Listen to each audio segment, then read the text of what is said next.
Bien, mis hermanos, los últimos días hemos estado viendo y vamos a seguir viendo y van a ustedes seguir viendo la doctrina de Dios. El día de ayer vimos la doctrina de la Trinidad. Hoy en la mañana vimos de manera global qué cosas son los atributos de Dios, también cómo podemos distinguirlos.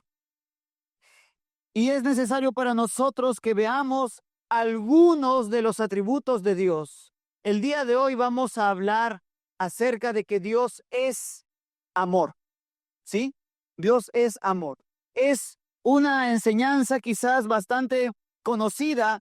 Todo el mundo habla de que Dios es amor, pero muy pocos lo estudian, muy pocos lo meditan. ¿Qué significa eso de que Dios sea amor?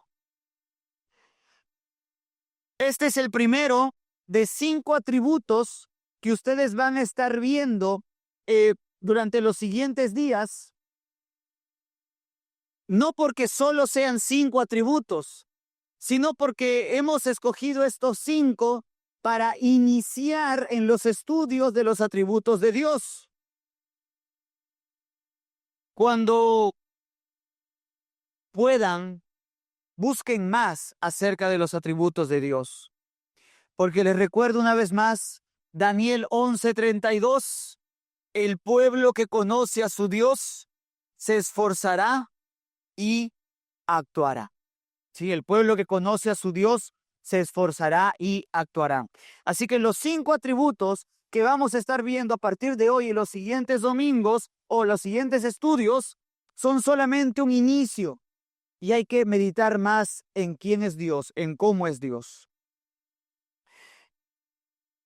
Vamos a ver entonces, mis amados hermanos, que Dios es amor. Vamos a leer en primer lugar 1 de Juan 4:8. Acompáñenme a 1 de Juan 4:8. Primera epístola del apóstol Juan.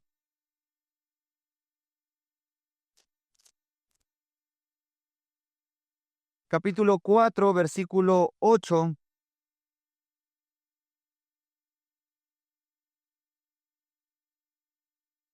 Dice, primera epístola del apóstol Juan, capítulo 4, versículo 8. El que no ama, no ha conocido a Dios. ¿Por qué? Porque Dios es amor. El que no ama, no ha conocido a Dios, porque Dios es amor. La Biblia nos enseña que Dios es amor. Vamos a orar un momento. Señor Dios, Padre Santo, muchas gracias por tu bondad derramada sobre nosotros. Gracias por tu amor. Ese amor salvífico que nos alcanzó un día y que no nos ha soltado y que no nos soltará. Gracias, Señor, porque hoy me permites hablar de una de tus bellezas, de una de tus perfecciones, que es el amor. Por favor, Señor, úsame, abre tú mi boca y lo que de tu palabra sea correctamente explicado, he marcado en los corazones y mentes de mis hermanos. Y el resto que pasa con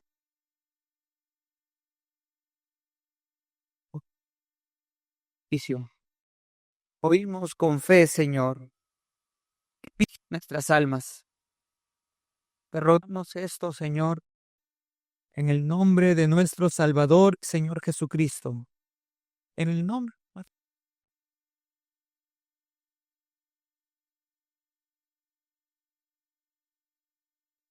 Bien.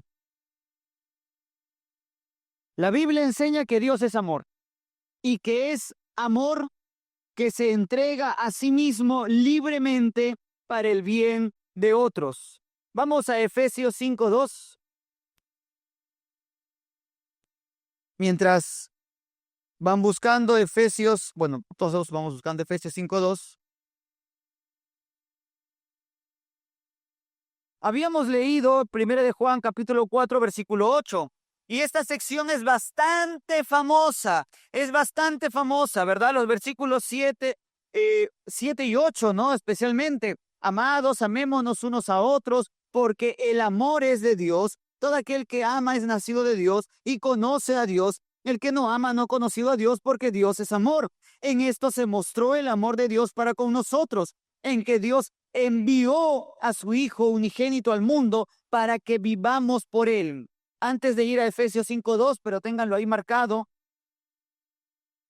veamos cómo Juan muestra, cómo Dios, en palabras de Juan, muestra el amor de Dios que nosotros tenemos que tener. Y hay dos palabras interesantes aquí en el versículo 9. Envió y para que vivamos por él. Lo que quiero plantearles en esta noche es que el concepto de amor que debemos tener es un concepto que implica dos palabras. Uno es cercanía, ¿sí? O deseo, pasión por la cercanía de alguien. Y por otro lado, una pasión por el bienestar de alguien. Cuando vamos a pensar en el concepto de amor en las Escrituras, no solo podemos pensar en ser responsables. A veces se ha predicado o se ha enseñado que el amor es solo cumplir con una responsabilidad y tus sentimientos nada participan de ello y no hay una preocupación porque haya un anhelo de nuestra parte por la persona amada. Solamente una conciencia de que estoy cumpliendo mis deberes y entonces eso es suficiente. Pero el amor en las Escrituras no es así. Dios no solo quiso que vivamos por Él. Dios no solo dijo, quiero que vivan, quiero que sean salvos, sino que Dios se encarnó y vino a nosotros y vivió con nosotros y está con nosotros aquí. Porque donde hay 2 o 3 reunidos en mi nombre, ahí estoy yo en medio de ellos. ¿Y cuál es la promesa? Que estaremos con Él para siempre. Entonces, no podemos pensar respecto al amor de Dios un frío cumplimiento de responsabilidades, sino un apasionado anhelo por la persona. Como se dice del Espíritu Santo, que nos anhela celosamente. Y podemos ver muy bien eso en el versículo 9. En esto se mostró el amor de Dios para con nosotros.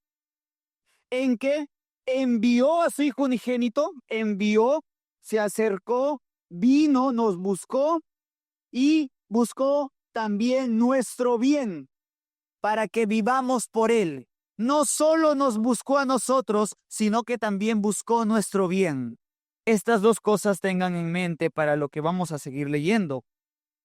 Pero ya con 1 de Juan nos bastaría para mostrar esto. De hecho, ¿no han escuchado ustedes hablar acerca de la pasión de Cristo? No de la película, sino del concepto de pasión. Esto se ha mencionado aún antes de la película. Siempre se ha hablado de la pasión de Cristo. ¿Y qué hace alusión esto? A todo el Vía Crucis. Desde el momento en el que fue apresado hasta que llegó a la misma cruz del Calvario, y a eso se le llama la pasión. ¿Por qué? Porque nosotros como seres humanos, desde una perspectiva humana, muy difícilmente podemos entender esa acción de Cristo si no estuviera realmente apasionado. Es como cuando una persona o un hombre busca y trabaja, o el ejemplo tan común de Jacob, ¿verdad? Que trabajó 14 años por Raquel, ¿no?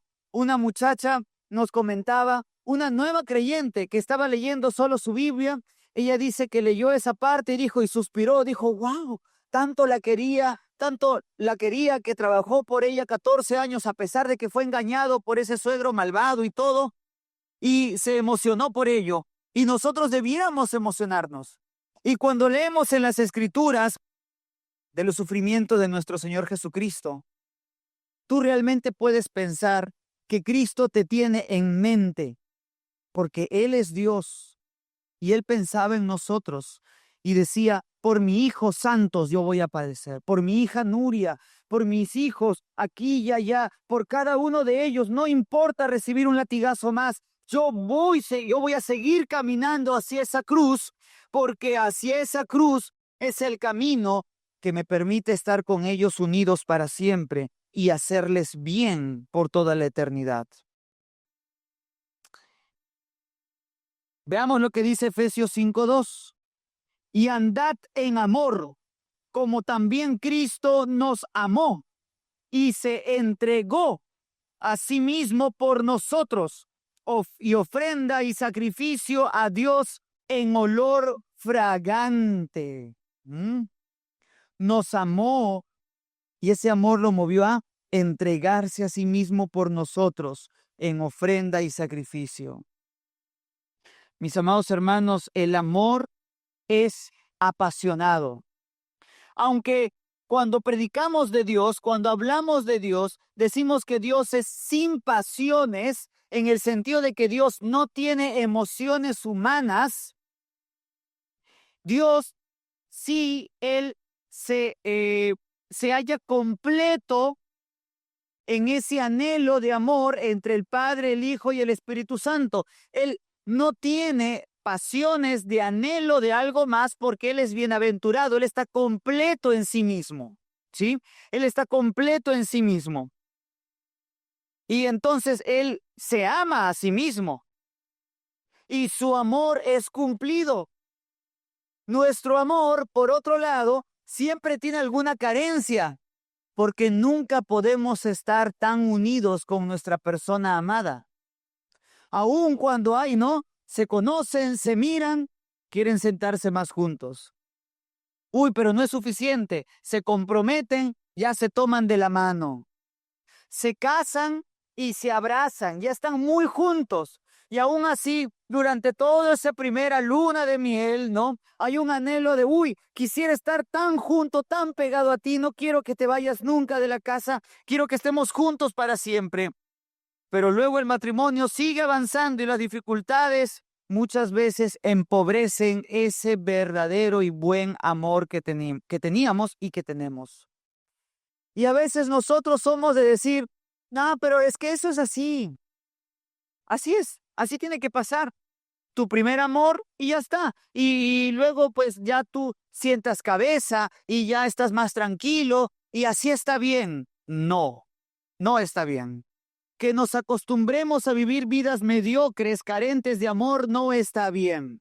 Tenemos nosotros que buscar volver. El mismo Señor nos dice en Apocalipsis capítulo 2, ¿verdad? Que volvamos al primer amor. Tengo una poca cosa contra ti, que has dejado tu primer amor. Mis hermanos, cuando pensamos entonces en que Dios es amor, Él anhela a la otra persona de la Trinidad y Él busca el bien de la otra persona de la Trinidad. Y Él ha vivido disfrutando ese amor desde siempre. Y es ese amor que nos comparte a nosotros, que en nuestra perspectiva humana, que en nuestra sensación humana, podemos traducirlo con esa hermosa palabra que es pasión. pasión. Ahora, hay otras palabras que a menudo se han relacionado con el amor a Dios. Por ejemplo, la benevolencia, la misericordia, la gracia y la paciencia. Por esta explicación, vamos a incluir todas estas cosas dentro del concepto de amor. El amor de Dios es benevolente, les decía. El amor busca el bienestar del otro, no el suyo propio. Eso es algo bastante conocido. Realmente tengo demasiados textos bíblicos apuntados para hablar acerca del amor en las Escrituras, pero sé que muchos de ustedes conocen. Entonces, el amor es buscar el bienestar del otro más allá que el de uno mismo. Cristo sufrió por amor a nosotros. Él padeció, buscando nuestro bien y salvación, sufrió en sí mismo. Nosotros entonces, como dice 1 de Juan capítulo 4 versículo 7, amémonos unos a otros porque el amor es de Dios. ¿Qué pensamos nosotros cuando hacemos las cosas por nuestro prójimo? ¿Realmente estamos buscando su bienestar? El amor también es misericordioso. Si tenemos amor, entonces cuando nos hagan daño, nosotros no vamos a estar deseosos, anhelantes de que ya se nos haga justicia. Cuando Mateo capítulo 5 dice, bienaventurados los que tienen hambre y sed de justicia, no se refiere a aquellos que están diciendo, sí, háganme justicia, me ofendieron, él tiene que arrancarse un ojo, él tiene que cortarse una mano, él tiene que sufrir de esta manera. No, el hambre es de que tú hagas justicia. Pero también las bienaventuranzas nos hablan de los sufridos, de los que padecen persecución y no odian. Porque hermanos, si nosotros anhelásemos que se nos haga justicia, si nosotros dijésemos, sí, háganle justicia a ese otro, me ha ofendido, me ha hecho esto, me ha hecho lo otro, ¿qué haría Dios con nosotros entonces? Porque si pedimos justicia para otros de esa manera tan anhelosa, también debiéramos pedirla para nosotros mismos. Pero el amor mueve a misericordia. El amor hace que uno diga, Señor, ten misericordia, no le tengas en cuenta este pecado. Como oró Esteban. Y el mismo Señor Jesucristo. Padre, perdónalos porque no saben lo que hacen. Y Esteban, siendo apedreado, él oraba por los que le apedreaban y decía, Señor, no les tengas en cuenta este pecado. Eso es tener amor. Eso es ser misericordioso. ¿Somos misericordiosos así nosotros? No que no hagamos lo bueno para el otro, lo correcto para el otro. No significa entonces que cuando tu hijo te falta el respeto, no le vas a agarrar a correazos como es debido, sino que tu actitud, tu carácter es por misericordia, es por hacerle un bien. Hijo, yo no quisiera que esto sea así, pero por tu bien te tiene que caer un par de correazos. Realmente, cómo me gustaría que no sufrieras, pero es necesario verte derramar lágrimas ahora para no verte derramar sangre más adelante. Ustedes saben cuántas vidas se han salvado por padres, por madres que han soportado ver derramar lágrimas en sus hijos para luego no verlos en las calles sufriendo de otras maneras. Bien, la misericordia nos mueve a ello. ¿Estamos así nosotros pensando? Ahora, hay un elemento que no podemos replicar y es el elemento de la gracia, ¿sí? Aunque la Escritura dice, date gracia, lo que de gracia recibiste, se refiere a darlo de manera gratuita, ¿sí? Darlo gratis, pero no podemos acercarnos y replicar la gracia de Dios, porque la gracia de Dios tiene que ver con una ofensa que de ninguna manera es merecida. Y nosotros, todo lo que sufrimos, de alguna manera nos lo merecemos. Por otro lado, la gracia que Dios da siempre es regeneradora, ¿no? Preservadora. Pero nosotros no podemos lograr eso en la otra persona, aunque debemos estudiarlo, porque queremos acercarnos a ello. En última instancia, el amor también es paciente, nos dice la Escritura. El amor es paciente. En 1 Corintios 13, ¿verdad? El amor es paciente, o todo lo soporta, o longánimo. ¿Cómo somos nosotros pacientes cuando cómo somos pacientes frente a las personas? ¿Realmente les tenemos paciencia? ¿Realmente estamos nosotros con una actitud tranquila cuando nos están quizás presionando, nos están fallando, nos están molestando? Podemos nosotros decir, Señor, dame fuerza, dame paciencia, y seguimos hablando una y otra y otra y otra vez. Mis amados hermanos, la paciencia tiene mucho más que ver con una actitud que con una acción en sí mismo. Porque mucha gente piensa que ser paciente es cruzarse de brazos y no... Uy, es que yo le tengo paciencia a mis hijos. Los niños están corriendo por aquí, por allá, destrozando y todo, y el papá y la mamá sentados respirando. ¿Qué pasa? ¿Por qué no haces algo? No, es que estoy siendo paciente. No están siendo pacientes. Están siendo indiferentes, pero no están siendo pacientes.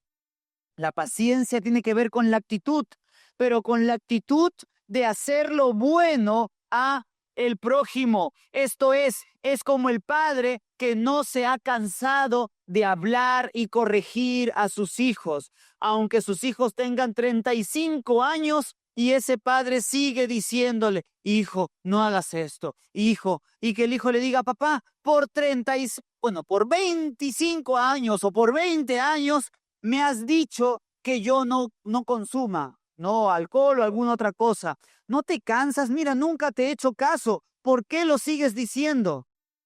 Y la respuesta es porque te amo, ¿verdad? Y ese padre está siendo paciente porque no se ha cansado de decirle una y otra vez, hijo, por favor, hijo, por favor, hijo, haz esto, hijo, no hagas aquello. Así la paciencia, mis hermanos, sin la obediencia a la palabra no es nada. Es tu actitud obediente en hacer lo bueno para el prójimo. Dios es amor. Y hemos hablado de la misericordia, la benevolencia, la gracia y la paciencia. Y Dios muestra su amor para con todos. Sí, mis hermanos, Dios ama a todos. Pero su amor se manifiesta de diferentes maneras. Es como nosotros, se nos manda a amar a todos. Tenemos que amar a nuestros padres, a nuestros hijos, a nuestras esposas, a nuestros vecinos. Pero ese amor se aplica de manera diferente. No hago lo mismo por amor por mi esposa que por amor por mis hijos. No hago lo mismo por amor de mi vecino que por amor a mi mamá. Aunque los amo, no se aplica ese amor de la misma manera. De igual forma, al meditar en el amor de Dios, tenemos que reconocer que Dios ama a todos. No hay nadie que se quede sin su amor. ¿Por qué? Bueno, porque Dios no podría ser de otra manera. Si en un momento dijera, es que yo no voy a amar a este, entonces Dios dejaría de ser Dios. Dios es amor y Él todo lo que hace, lo hace con todo lo que es. Cada cosa que Él hace, lo hace con justicia, con sabiduría, con bondad, con amor, con omnipotencia. No puede Dios decir, hoy voy a actuar con justicia, pero sin amor. No, no. Y con este otro voy a actuar con sabiduría, pero sin misericordia. No. Todo lo que Dios hace, lo hace con todo lo que Él es. Y no hay separación en Él, no hay distinción en Él. Pero la aplicación, cómo lo percibe el ser humano, en eso hay distinciones.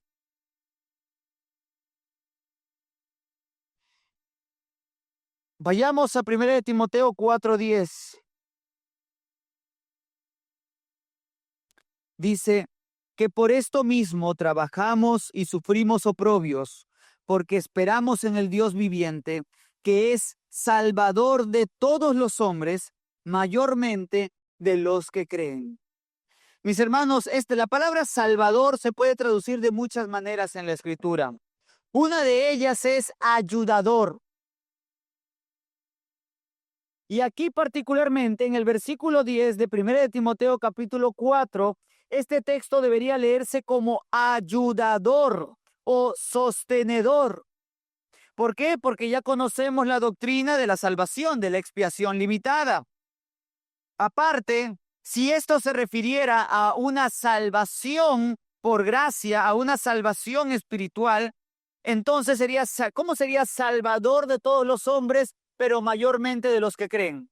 Ese término mayormente tiene que ver con grado, no con estado. O sea, todos los hombres serían salvos, el estado, y los creyentes serían en grado un poquito más salvos, disfrutarían un poquito más de la salvación, pero todos serían salvos en términos absolutos. Y vemos que eso no es así, porque la Escritura nos dice que no todos van a ser salvos, sino solamente los que creen. Ahora, esto sí se puede decir de la ayuda de Dios, del sostén de Dios. Dios ayuda a todos los hombres. Dios sostiene a todos los hombres, pero ayuda mayormente a los que madrugan, no, a los que creen. Dios ayuda mayormente a los que creen. Entonces tenemos aquí que Dios ayuda a todos, ama a todos, pero mayormente a los que creen, por lo menos en esta aplicación de la ayuda. Veamos lo que dice Gálatas 6:10. Así que, según tengamos oportunidad, hagamos bien a todos y mayormente a los de la familia de la fe. Aquí tenemos, digamos, un texto que podría funcionar muy bien como paralelo de 1 de Timoteo, ya que el hecho de hacer bienes implica a todos, o sea, el estado de ayudarlos, se cumplen todos, pero el grado, el esfuerzo, mayormente a los de la familia de la fe. Esta misma acción que toma Dios nos enseña a nosotros. Así como Dios ama, Dios nos pide que amemos. Esto es coherente entonces con decir que Dios ama a todos, pero tiene una peculiaridad al momento de amar a sus hijos. Veamos por último lo que dice Amós 3:2.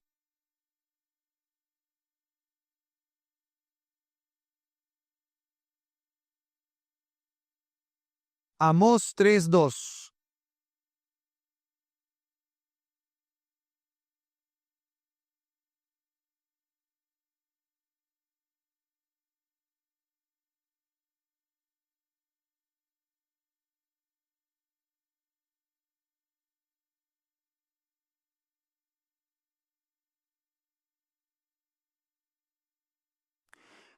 Amós 3:2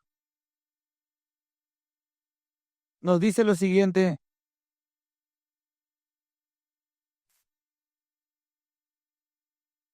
Se me fue.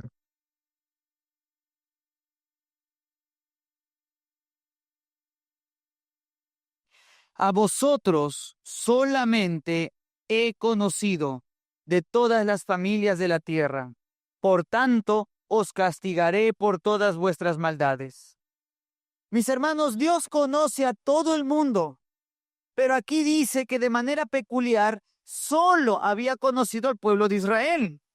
Esto es referencia, hablábamos en la mañana un poquito en cuanto al término conocer, de ese amor de comunión que es diferente de el amor que aplica con todos los demás seres humanos. Dios se agradó de su creación, pero no es lo mismo como cuando dijo del Hijo que se agradaba de Jesucristo. Y no es lo mismo cuando aplica ese amor a su iglesia. El amor entonces debe entenderse como una combinación del buscar el bien del otro y la unidad con el otro, de acuerdo a las relaciones que se tienen con el otro. Vamos a Romanos capítulo 9. Como está escrito, a Jacob amé, mas a Esaú aborrecí. Mis hermanos, si ustedes tuvieran un interlineal o un diccionario y vieran esa palabra aborrecí, el significado no tiene que ver con un odio, no tiene que ver con un desprecio, no tiene que ver con un Dios, se enojó, y tuvo un desprecio, un asco por Esaú, como sí lo tiene por el pecado. No, la palabra aborrecimiento significa dejar de lado, dejar de lado. Eso es lo que significa la palabra aborrecimiento, es no participar de la vida del otro. Ahora, sabemos que es imposible que Dios no participe de la vida de nadie, pero entendiéndolo como esa muestra de amor peculiar en cuanto a que sería un pueblo especial para él, podemos comprender entonces que Dios se preocuparía por guiar la vida de Jacob y dejaría que Esaú siguiese en sus propias consecuencias. Mis hermanos, cuando nosotros nos encontramos con personas que dicen, bueno, yo no me meto en la vida de nadie, yo estoy tranquilo, así, yo voy a la iglesia, escucho y me voy, no le pregunto a nadie cómo está, no me preocupo por cómo está el otro, según las escrituras, nosotros estamos aborreciendo. O quizás, hermano, yo ya cumplo, sí, yo le pregunto cómo está. Yo pregunto a mis hermanos si están bien, que puedo orar por ellos, que voy a la iglesia temprano, que me voy al último. Yo cumplo mis responsabilidades. ¿Anhelas tener más unidad con tus hermanos o no? Recuerden la oración de Jesucristo en Juan capítulo 17, que ellos sean uno como tú y yo, oh Padre, somos uno. Y esa es una muestra de amor. Así también lo puedes ver en el matrimonio. ¿Anhelan entenderse mejor? ¿Anhelan ser cada vez más cercanos? Ese chiste de completas mis frases, esa visión de, solo tengo que mirar y ya sé lo que quiere. Oh, ni siquiera me dijo qué traigo del mercado, pero yo traje justo lo que ella o él quería. Uy, ¿cómo es mi esposa? Mira, yo necesitaba esto y justo metió a la maleta lo que me hacía falta, y esto y lo otro, y crecer en esa mayor unidad. Ay, no, que yo ya cumplí, cocino, ya tengo mis hijos, ahí dormimos juntos, y yo hago esto, y el hombre, yo llego a trabajar, trabajo, traigo el dinero, estoy aquí, doy la cara, que no me pida más, porque ya no estoy dispuesto a dar más, ¿ya para qué voy a dar más? No, mis amados hermanos. La orden de un matrimonio es que se ame. La orden de una iglesia local es que se ame y que se ame como Dios es amor, como Dios nos ha amado. Y por lo tanto, no solo deben querer cumplir sus responsabilidades el uno con el otro, sino que deben buscar anhelarse el uno al otro. ¿Cómo estará el hermano? ¿Cómo estará la hermana? Ojalá estuviera aquí con nosotros. Oh, ojalá viviéramos todos juntos. ¿Podría yo hacer algo al respecto?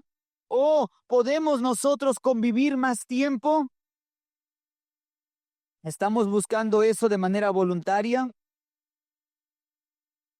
O si no lo estamos haciendo, según las escrituras, estamos aborreciendo al hermano.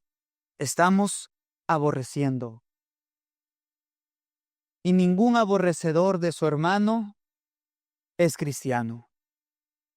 Amados, amémonos unos a otros, porque Dios es amor. Porque el amor es de Dios. Todo aquel que ama es nacido de Dios y conoce a Dios. El que no ama, como lo he descrito hoy, el que no ama no ha conocido a Dios, porque Dios es amor. ¿Quieren un ejemplo de cómo saber cómo amar? En esto se mostró el amor de Dios para con nosotros, en que Dios envió a su Hijo unigénito al mundo para que vivamos por Él. En esto consiste el amor, no en que nosotros hayamos amado a Dios, sino en que Él nos amó a nosotros y envió a su Hijo en propiciación por nuestros pecados. Pablo lo diría de la siguiente manera en 2 de Corintios, capítulo 12, versículo 15. Y yo, con el mayor placer, gastaré lo mío. Pero ojo aquí, porque muchos están dispuestos a gastar lo suyo. Pero Pablo dice, y aún yo mismo me gastaré del todo. Oh, y algunos dicen, ok, estoy dispuesto a gastar mi cuerpo. Te doy un riñón. Pero tú no eres solo cuerpo, tú eres cuerpo y alma. ¿Puedo ver tu alma desgastándose por amor a mí? Porque muchos pueden dar dinero, pueden dar cosas, pueden dar aún su propio cuerpo, pero no comparten su corazón. Su corazón no están dispuestos a darlos. Su alma no están dispuestos a darlo. Pero Pablo dice, yo completo. Y el Señor nos dice, gástate del todo por amor de las almas de tus hermanos, aunque amando más, seas amado menos. En eso consiste el amor, no en que nosotros hayamos amado a Dios, sino en que Él nos amó a nosotros. Y nos amaba cuando nosotros aún no lo amábamos. En esto conocemos que permanecemos en Él y Él en nosotros, en que nos ha dado de su Espíritu. ¿Cómo podemos entonces ver la perseverancia de los santos en un creyente que ama, en un creyente que no solo está preocupado de cumplir sus responsabilidades, que no solo está buscando el bien de su prójimo, sino que también lo anhela a su costado, lo anhela tener? Suena feo quizás estando aquí delante de ustedes, pero extraño mucho a mi iglesia. No por la forma, no por los cánticos, no por que hay más gente o algo. Y podría hasta decir que ni siquiera simplemente porque he convivido con ellos más, sino porque he hecho un compromiso con ellos, de no apartarme de ellos. Y eso me lleva a mí a preocuparme por ellos y extrañarlos, a anhelarlos, a cada uno de ellos, aún de entre los que a veces son más difíciles de sobrellevar y decir, ¿qué habrá hecho hoy día tal hermano? ¿Qué habrá hecho hoy día tal hermana? ¿Se habrá portado bien? ¿Habrá sonreído? ¿No habrá sonreído? Estoy pensando en mi iglesia que he dejado en Lima y que volveré a ella. Ustedes, como parte de una iglesia, como quienes no están jugando, sino como quienes delante de Dios se han comprometido no solo a llevar el nombre de la iglesia, no solo a venir a este lugar, sino a amarse el uno al otro como Dios los ha amado. Recuerda, a pesar de lo que pasemos o pensemos, el testimonio de la Escritura sigue firme. Dios es amor, sin importar qué. Entonces, viene aquí la aplicación al respecto. Si Dios es amor y sin importar qué, siempre nos ama, ¿cómo debes amar tú a tus hermanos? mayormente a los de la familia de la fe, y podríamos decir mayormente a los de tu propia iglesia local. Sin importar la circunstancia en las que ellos se encuentren, tu amor debería permanecer. Cada miembro de la iglesia debería poder pensar de esa manera de sí. Cada miembro de la iglesia podría decir, yo estoy mal, estoy sufriendo, he pecado, pero sé que mi iglesia siempre me va a recibir con los brazos abiertos. Sé que ellos siempre van a estar dispuestos a recibirme, aunque yo sea la oveja negra. No deberían tener dudas al respecto. ¿No sería hermoso pensar así? ¿No sería hermoso saber de que hay personas que a pesar, no importa si estás envuelto en tus propios vómitos y maldades, aún así sabes, hay personas que sí me van a recibir? Hay personas que sí me van a abrazar, no importa qué tan malvado he sido. Ese lugar debe ser la iglesia local. Ese lugar debe ser esta iglesia. Ese es el amor que debe mostrar, porque Dios nos amó, Dios nos dio vida cuando estábamos muertos en nuestros delitos y pecados. Y nos ama y nos recibe con los brazos abiertos como el padre del hijo pródigo, una y otra vez. ¿Cómo no haríamos eso con quienes nos comprometimos a andar juntos?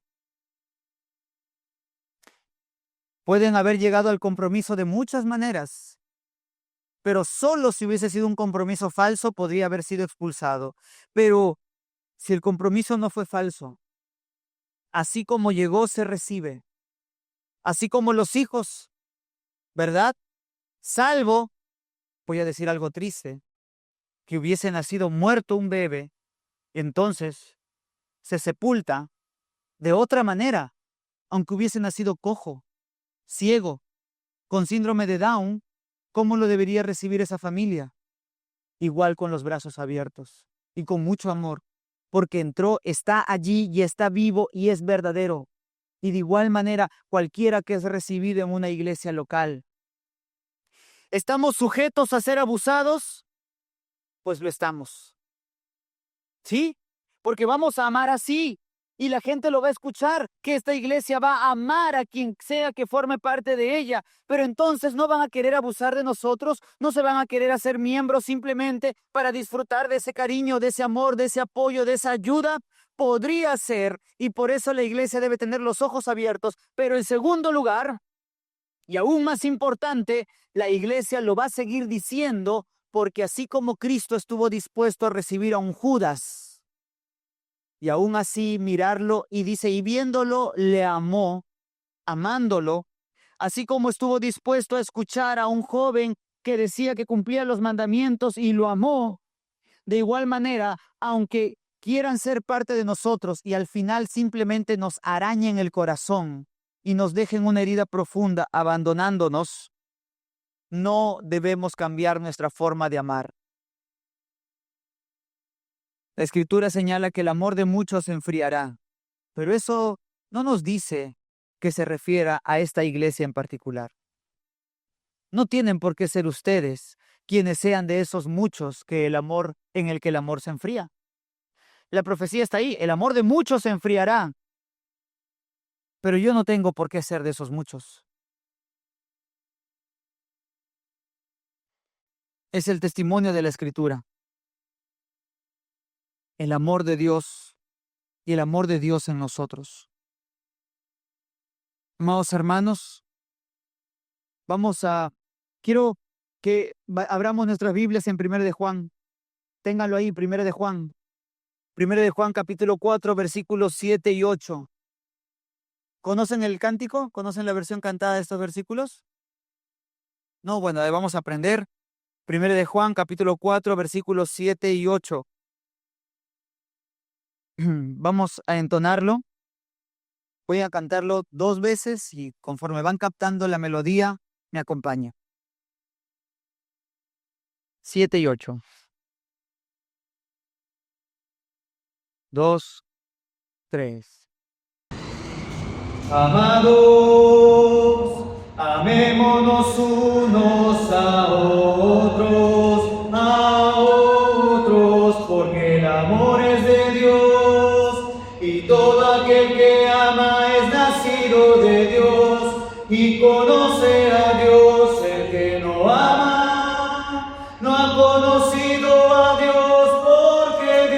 es amor, Dios es amor, amados. Amémonos unos a otros. Amados, amémonos unos a otros, porque el amor es de Dios, y todo aquel que ama es nacido de Dios, y conoce a Dios. El que no ama, no ha conocido a Dios, porque Dios es amor, Dios es amor, amados. Amémonos unos a otros. Una vez más, un par de veces. 2, 3. Amados, amémonos unos a otros, porque el amor es de Dios, y todo aquel que ama es nacido de Dios, y conoce a Dios. El que no ama, no ha conocido a Dios, porque Dios es amor, Dios es amor, amados. Amémonos unos a otros. Amados, amémonos unos a otros, porque el amor es de Dios, y todo aquel que ama es nacido de Dios, y conoce a Dios. El que no ama, no ha conocido a Dios, porque Dios es amor, Dios es amor, amados. Amémonos unos a otros. Oremos. Señor Dios, Padre Santo, muchas gracias por tu bondad y misericordia. Gracias, Señor, porque en este tiempo nos has recordado que tú eres amor. Y que así como tú eres amor, nos has amado, y así como nos has amado, quieres que amemos. Oh Señor, hay tanto que meditar en ti, tanto que meditar en tu palabra sobre tu amor, sobre lo mucho que tú has amado. Porque en la Biblia, Señor, más que definiciones propias del amor, encontramos lo mucho que tú has amado. Desde el mero acto de decidir crear fue un acto de amor. El soportar toda la historia de la humanidad hasta que llegásemos nosotros. Nos amaste desde el principio y diste tu vida hasta el final. Oh Señor, que podamos amar así también nosotros a nuestros hermanos. Tú conoces, Señor, nuestro corazón. Tú te acuerdas que somos polvo. Ayúdanos, Señor, a poder amar más y mejor a nuestros hermanos, a dar la vida por ellos. Padre, te ruego que podamos vivir de esta manera, amándonos mutuamente. En el nombre de nuestro Señor Jesucristo, en cuya presencia estamos, de manera especial hoy y ahora. Amén y amén. Bien, mis amados hermanos. Amados, vamos a entonar un par de cánticos más ahí en los folletos de cántico. Cántico número 7 y cántico número 8, folletos de cántico.